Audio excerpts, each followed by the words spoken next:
महत्व सांगितलेलं आहे. आणि तुम्हाला तुम्ही जर कवितेच्या या खाली जर बघितलं तर इथे काय आहे, हे शब्द आहे वर्ड्स, परंतु ते चित्र त्यासाठी काय वापरलेले कशाचा वर्ड हा शब्द तयार केलाय? कॅक्टस का? काय कशाचं बनवलंय? बघा कॅक्टस कसं असतं रे? हात लावला की काटे उसके चुपते, हात लावला की आपल्याला त्याचे काटे टोचतात. मग शब्द असे असतात म्हणे. बघा शब्दांचं वर्णन कसं केलेलं आहे ते एका कॅक्टस प्रमाणे केलेलं आहे. कॅक्टसचा वापर केलेला आहे. शब्द असे असतात की माणसाला टोचतात. कोणते शब्द? जे आपल्याला आपल्या मनाला बोचतील असे शब्द. दुसऱ्याने आपल्याला वाईट साईड बोललं तर ते वाईट साईड बोललेले जे शब्द असतात ते शब्द आपल्याला कायमस्वरूपी मनाला त्रास देतात. याच्यावर आधारित ही कविता आहे. बेरी बेट यांची ही कविता आहे. कवितेचं टायटल आहे ट्रूथ. काय आहे? ट्रूथ. तर बघूया आपण कविता आधी.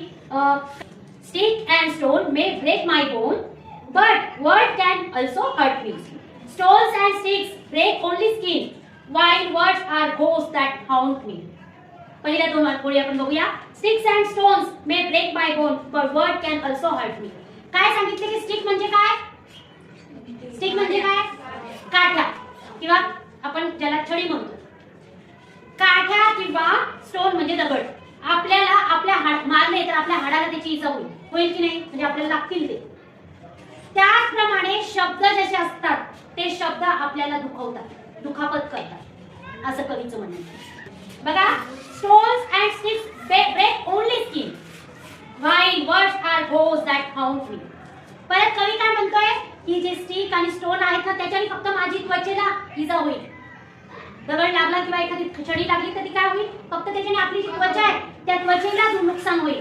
परंतु जे शब्द आहेत, जे त्रासदायक असे शब्द आहे, वाईट असे शब्द आहे, ते एखाद्या भूतासारखे, घोस्ट म्हणजे कोण? भूत. एखाद्या भूतासारखे माझा पाठलाग करत राहते. बघा स्टोन आणि स्टिक ज्या असतात त्याची जखम फक्त कशावर होते? आपल्या त्वचेवर होते, स्किनवर होते. परंतु शब्द जे असतात त्या शब्दांची दुखापत आपल्याला एखाद्या भूतासारखी, घोस्ट म्हणजे कोण? भूतासारखा आपला पाठलाग करत असतो.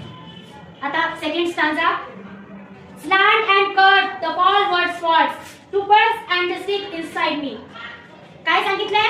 त्या स्लांट म्हणजे तिरक्या किंवा छेदक अशा कर्व रेषा ज्या असतात त्या काय होतं? एखाद्या तलवारीप्रमाणे त्या आपल्याला काय करतात? छेदत असतात. तलवार कशी असते? त्या पद्धतीने त्या आपल्याला छेदू शकतात. परंतु त्या आपल्या रुतून बसू शकतात. आपल्या त्वचेमध्ये किंवा आपल्या मध्ये रुतून बसू शकतात. बॅट्स आणि bricks make at throw bones. एखादा दगड असेल किंवा एखादा वीट असेल. बॅट म्हणजे काय? आपण जी बॅट म्हणतो ती बॅट. आणि ब्रिक म्हणजे काय? तर वीट.